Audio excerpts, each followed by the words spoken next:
Bem-vindos ao Túnel de Vento, podcast humorístico, onde a crítica se ausentou, como é panágio destas atmosferas, destes habitats humorístico-críticos. A crítica ausentou-se. Levantar o tom, ou mesmo num tom mais mansinho, mas com vontade de nos aproximarmos da verdade. Eu já vos apanhei em certas esquinas com as calças em baixo, não para aumentar o PIB português, mas a professar coisas como eu sou muito amigo da verdade. Não são. Eu apanho-vos na curva, eu apanho-vos na reta, pois o meu motor é de alta cilindrada. Como é que vocês estão? No silêncio. Ou não querem dizer nada, ou estão a praticar para mimos. A vossa cara está branca, não tem apanhado sol. Uma tinta que eu ponho na cara, pois eu estou a treinar para mimo. E há quem diga que uma das principais desvantagens de ser mimo é a carência de vitamina D. São revestidos a tinta branca ou, os mais modestos, a esperma ressequida. Há uma espécie de confluência de atividades. Nós sabemos que o mundo está cada vez mais competitivo. Outra forma de dizer, temos de conciliar tarefas, atividades, trabalhos e labores labutas de manhã à noite. Há quem entregue o corpo a atividades sexuais, que é como quem diz fornicanço de alto gabarito, fornique, é brindado com decilitros de esperma, o trabalho pede outros preparos e de seguida parte rumo ao seu trabalho precário, mimo. Aproveita aquela brancura que em certas religiões e em certas culturas e em certas simbologias diz aqui há pureza. O branco é associado à pureza e daí que não possa criar grandes quesílias, grandes discursos anti-adultério se chegar a casa e vir a minha namorada embalsamada em esperma alheia. Não, branco é pureza e quem sou eu para contrariar séculos, se não mesmo milénios de simbologia? Sou eu um autodidata do símbolo, com a verga modesta, apesar de ser conhecido em algumas culturas, principalmente onde o tamanho médio do pénis é pequeníssimo, por exemplo, Timor, Índia, aí sou conhecido como o pichudo de Mor. Eu vou formular isto de outra forma. Quem vai para a Índia ou para o Nepal e agora está bom de ir porque aquilo está numa revolução, pois limitaram as redes sociais. Havemos de ir para aí ou vamos já? Quer-me parecer que esse é um cenário que me agrada. Não é o governo dificultar o mercado laboral que sempre foi difícil para quem está na base. Com carta de alforria ao escravo, isto é sempre a mesma labuta vã. Há um pacote de medidas que é o único pacote que não me espicaça. E quanto maior, menos me espicaça. E eu sou menos homem por permanecer imperturbável diante de um grande pacotão de medidas laborais? Pergunta à minha psicóloga e ela disse, não, Roberto, precisas de ressignificar o pacote de medidas. Está-me a dar um tesão essa expressão e agora uso-a na cama sempre que posso. Ressignificação do pacote de medidas. Porra, isto atiça mesmo uma pedra da calçada que está farto de ser espezinhado por turistas. Turistas cujas popas não alegram em qualquer cultura. Não há nenhuma cultura que esteja de braços abertos para receber turistas. A hospitalidade é uma farsa se aquilo que se aproxima não tem um bolso cheio de vidrinhos, espelhos esses que são metafóricos. Nós queremos algo diferente. Apresentam-nos um punhado de penas e, troca a minha filha por esse punhado de penas. E é um mau negócio? Falo para pessoas da América do Sul do século XVI, que são principalmente o público que gosta, que aprecia este conteúdo maduro, excêntrico, como a órbita de um cometa, desembaraçado da sua cabeleira, que bem vistas as coisas é gelo a derreter. Não tenho gelo a derreter perto do sol, ao contrário das indicações fornecidas por médicos e influencers, atiro-me para a praia nas horas de maior calor. Por porque eu interpreto as horas de maior calor como uma simbologia mais ou menos escancarada de isto é hora da fornicação. Eu chego às praias, que para mim são todas praias nudistas, embora não apreciem o facto de eu aparecer revestida de tecido adiposo, e é isso é que me salva. Há uma espécie de subterfúgio, uma espécie de linha manca que me permite ir à praia nu e ao mesmo tempo vestido, este tecido adiposo.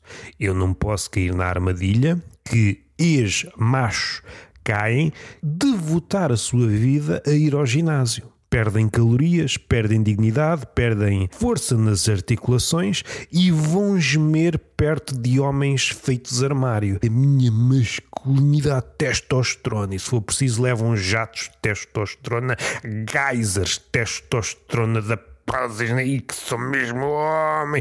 Vou gemer a suar rodeado de homens com vestimentas que, a bem de ver, parece que foram rapinadas ao lixo 3 números abaixo. São pessoas que não conseguem escolher uma roupa em condições.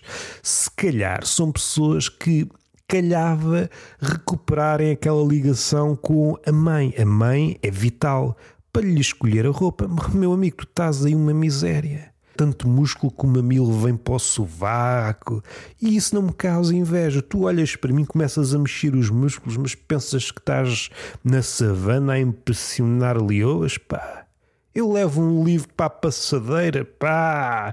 Eu tenho um livro de ensaios e aí achas que são 2 mamilos que me impressionam, apesar da minha heterossexualidade? Não és menos homem se passar 5 minutos a olhar para mamilos masculinos. Não está no meu top 100 de coisas favoritas. Muitos desses itens são ocupados por gelados, picolés. Não, estou a brincar. Uma piada fácil. Não sei se é fácil, mas estamos na época. Eu olho, porventura, para homens no ginásio, não porque eu queira petiscar ou porque eu esteja a catar uma espécie de beleza com a qual eu me sinta mal, culpabilizar-me por ter este corpo flácido, este corpo todo esculpido pelo Salvador Dalí, que recebe o calor e parece um tocinho ao sol. Eu viver aqui é um termo forte, sobrevivo com este corpo e seria um alvo apetecível a algumas culturas. Gordura é formosura, não sei, mas gordura é sobretudo sabor na carne. Aos olhos do canibal eu sou top model. Fiquem com estas. Quem é que me quer comer? O canibal. Onde é que eu estou? Em casa. Onde é que o canibal não está? Na minha casa. E ficamos assim. Eu não sei se é tóxico, mas tenho relações platónicas com canibais. Recuperemos a visão do ginásio. Se é a minha primeira inclinação olhar para homens quase desnudos, andam ali com aqueles músculos todos a arrebentar, parece que levaram ar pelo cu, aproveitaram para encher pneus e eu estou bem servido. Não preciso de encher mais, tenho pneus, a nível de pneus estou bem guarnecido. Perguntam-me, não sei se inocentemente, se tem malandrice por trás.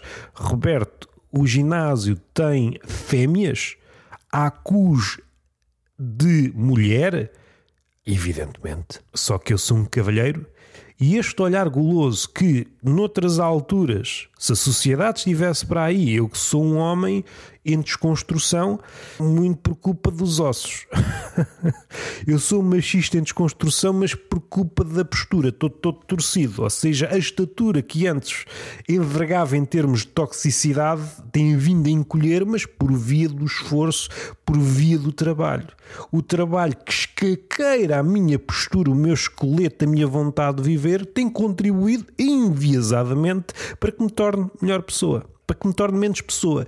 E ao tornar-me menos pessoa, evidentemente não tenho forças em horário pós-laboral para ser um homem tóxico. O trabalho suga-me e sempre que me pedem uma hora extra, eu olho nos olhos do meu patrão, na entidade abstrata que me empregou para fazer coisas vãs, e quanto mais vã, melhor, pois lembro-me logo do Tolstói, do Dostoiévski: se queres enlouquecer o homem, falo repetir coisas sem sentido, e isto não tem sentido nenhum. Pá.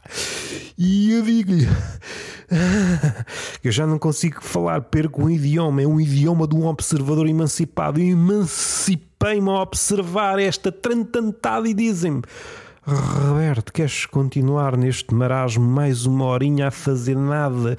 Queres contribuir decisivamente para esta economia feita palco, feita performance, pois o crescimento é uma das maiores falácias de todas? Eu digo, contem comigo. Apesar de ser um empregado, um trabalhador, um escravo em vias de ser alforriado, pois a morte anda aí a libertar-nos, porta sim, porta não. O que é que sucede? Fico sem fogo, sem forças, sem atitude para ser um homem tóxico, para ser um macho talentosíssimo no que toca à disseminação de veneno. Não tenho força. E se é para fazer uma coisa assim às 3 pancadas, não se faz. Evidentemente, vivemos numa época em que a exegese e o crítico é servido em doses modestas, microdoses de crítica.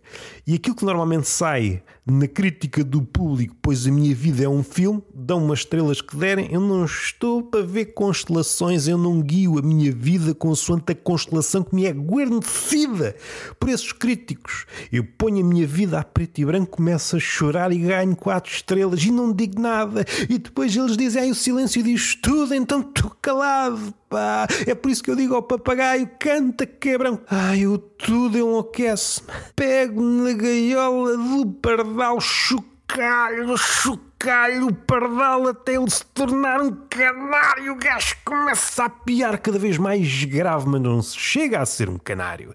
Não chega a ser o canário. Tem de desistir desse abanico. Ai, pardal, abano tanto que o gajo até muda de cor. Até lhe cresce uma popa. E aquilo que começou por ser um pardal transforma-se numa catatua e aparece um polícia em casa. Não sei porquê, ou é um stripper, mas seja como for, fico acagaçado. O que é que um stripper faz dentro de casa? E apanhou-me em flagrante a chocalhar o pardal, expressão que, se tirada do contexto, está carregadinha de carga sexual. Não é isso que estás a pensar? Ele, o quê? Enquanto estava a braguilha, eu estava a chocalhar o pardal de forma a transformá-lo num canário. Vi isso num poema. Não interpretaste o poema devidamente, diz um stripper ou polícia. E o que é que tu estás a fazer? Isto era um pardal? Ele, não, está aí um pardal. Está aí uma catatua. Meu amigo, diz-me o stripper, mordendo o lábio, tu por acaso não és traficante de aves exóticas? E eu digo, e ele diz, e eu digo, E ele, meu amigo, não sou stripper, eu só tinha esta forma de falar, são trejeitos que eu apanhei na casa de alterno quando eu vou acabar o turno e vou autuar e vou usar o cacetete para fins lúdicos. Eu não tenho usado o cacetete para fins lúdicos. Olha uma coisa, o tom... A punchline há de sair uma merda. Às tantas é o francês, o inglês e o caralhinho, não é? São sempre as Nações Unidas reduzidas ao mínimo. É o português, é o Donald Trump e pronto, já ninguém entra mais. E é o Donald Trump a tentar inculcar a ideia, precisam de mais armas. Eu estou desarmado, eu só estou armado em parvo. Eu sou feito à imagem do Trump, ponham-me cabelo, ponham uma troquia na cabeça, ponham-me um comitê de barbeiros a fazer sapateado no alto da minha tola. E há quem diga que isto é uma hipérbole. E há quem diga que isto é um efeito do álcool, não consumido, mas imaginado. A imaginação é uma máquina de produzir cenários paralelos e quer fatos alternativos. Olhe-me ao espelho no vestiário da Zara, eu quero um fato alternativo e deixe-me elogista da Zara, a Zaragata, pois boa vestida ou nua, e já vi das duas. Não estou a brincar, não vi de forma nenhuma que eu sou miúpe, eu estava sem óculos, eu só me consigo olhar ao espelho sem óculos, eu gosto de me ver sem óculos um palmo do espelho. Há quem diga que é absurdo, mas são visões de pessoas que não têm vocação de fashion advisor. E entretanto babei-me, o que só carrega de verdade esta observação. Diz-me e pergunto-lhe como é que estou. E ela, está a vestir o fato do imperador? Do rei? Da fábula? Sim. E ela, você não vai nu? Pois não, é tecido adiposo. E ela disse, callback? Não. Roberto Gamito. E fizemos amor no meio da Zara. Que bom para a economia global. Não, para mim foi uma noite como qualquer outra. e saí dali com vontade de comer fast food, pois tinha cumprido o procedimento do sexo tântrico, que é levar ali uns longuíssimos 6 minutos, sendo que 5 deles foi a desabotoar a camisa. Eu estou um bocado desfalcado, eu já tinha dito aqui a semana passada, estou um bocado desfalcado de braço esquerdo. Esta semana e tal, tenho abandonado muitas punhetas. Estou carente na masturbação. Telefono às pessoas, ou as pessoas telefonam-me a mim, porque às vezes acontece. Como é que estás? Estou bem, à exceção da punheta. Não queres vir cá dar uma mãozinha? E a pessoa desliga-me como se eu fosse uma chamada, fosse uma burla. Quer falar consigo? Tenho uma proposta de trabalho. Porra, é uma punheta, pá. E é por isso que a economia do país não avança. Fui visitar. E entretanto, abri os olhos, estava de olhos fechados até agora. Por aqui não há necessidade de abrir os olhos. E percebi que tinha o microfone assim. Numa posição, eu estou a falar para o cu do microfone. Agora sim. E provavelmente o som, durante algum tempo, esteve, não sei, equivocado. Não esteve à altura que costuma estar, esta qualidade que não se vê lá fora. Até porque lá fora não se fala português. Mesmo o português lá para fora começa a falar outra língua. Uma língua mais afinada com a utilidade. Como é que vocês estão? Começamos o podcast agora. Visitei um museu de arqueologia e abordei de alguma forma no Roberto Gamito. Eu sei que falei nisso, falei no Duchamp sobre o museu de arqueologia que está em franca erosão. E agrada-me essa ideia de um museu de arqueologia estar a ruir aos poucos, talvez a um ritmo mais elevado que as coisas que protege. E sugeri mudanças. Daqui a uns anos, num reino muito distante, o Museu de Arqueologia que guarda museus de arqueologia em ruínas. Uma matriosca de museus de arqueologia. A vida? Não, eu não vou falar sobre a vida. Aquilo que me encanita é estradas estarem em reabilitação. Às vezes está o prazo. Não, eu acho que agora nem está. Que eles já pensaram, não vale a pena pôr prazo, que isso é só uma construção social. Aquilo que eram 2 faixas passam a ser uma. Depois estão a arranjar uma parte e 1/3 da outra. E, entretanto, com uma faixa e 1/3, nós temos de simular trânsito em 2 sentidos. Quando a estrada está despovoada, podemos rapinar o outro sentido e ultrapassar carros invisíveis. Tudo bem. Quando vem lá do outro lado, nós temos de pôr o carro numa faixa invisível, pomos uma roda nas sobras do Alcatrão e a outra vai na terra. E em efeitos especiais, parece que estamos no Paris-Dakar. É areia pelo ar, é uma beleza sobretudo para o carro, para os amortecedores. Eu não percebo como é que não há queixas de comprei o carro para andar em estradas de Alcatrão, não foi na terra. Para isso tinha comprado um camelo. Acontece o subejamente conhecido desgaste do carro. A quem é que nós nos podemos queixar? Fodemos o carro, amortecedores, não sei o quê, já não bastam as lombas que parecem homenagens aos Himalaias. Eu percebo que é para abrandar, mas às tantas isso também pode incentivar a velocidade. Eu vou-me lançar numa lomba no Algarve e só vou aterrar no Minho. São formas de viver a vida. O amortecedor que tinha um tempo de vida, não sei, não vou precisar porque não percebo nada, mas encurtou severamente nos últimos tempos. Estou sempre de cima a baixo no carro. É muito difícil que eu não me sinta a estremecer. Quando estou dentro de um carro no Algarve, eu não consigo detectar um sismo, pois estou sempre cima a baixo, como se estivesse a ser fornicado por uma chapa. Em tempos poder-me agradar, há muito tempo que não tenho sonhos úmidos com chapa, com mecânica, com a C18, ia dizer C17, também é muito bonito e de longe, de trás, se a C18 pintar o cabelo de preto são exatamente iguais. Aliás, esse é um dos únicos pedidos do Krillin à C18. Querida, por favor, faças o que fizeres, nunca pintes o cabelo de preto. Caso contrário, depois vais ter com o teu irmão, olha o traje e dá-me tesão. E às tantas descubro que eu tenho uma tara por chapa. Enfim, um pequeno reparo de interesse reduzido. O que é que saiu esta semana? Saiu um Tertúlia de Mentirosos com o Rui Mirama. Saiu, na semana passada, Muitas Emendas em um Soneto. Saiu um Duchamp, saiu um Evangelho, saíram 2 Cancãs, saíram essas coisas.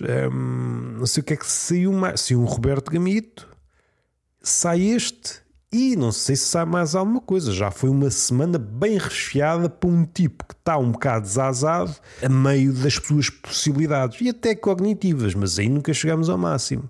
Não sei se sai mais o Império das Aspas. Eu estou forte no Substack.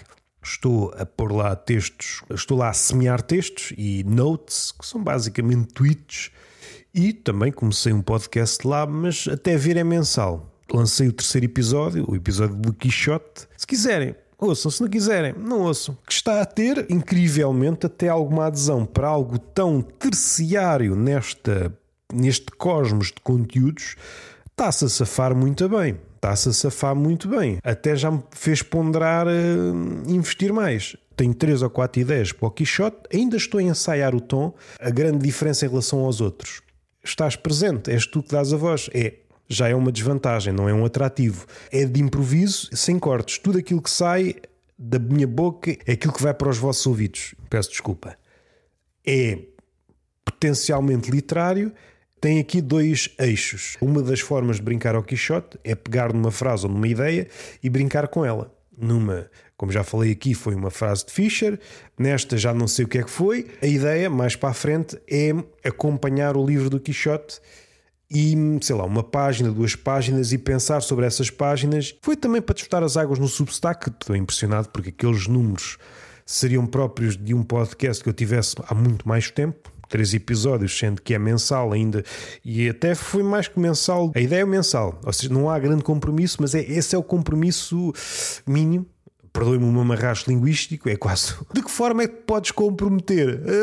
Minimamente. Oxímoro. Se é mínimo, não é compromisso. Tem de haver alguma seriedade, mesmo no adultério. Estou a brincar. Completamente disparatado. O que é que eu posso dizer mais? Não sei se vou aumentar a cadência, mas para isso teria de acabar alguns podcasts que nos próximos meses irei acabar. Estou só aqui a pensar numa sequência de ideias para fechar como eu quero.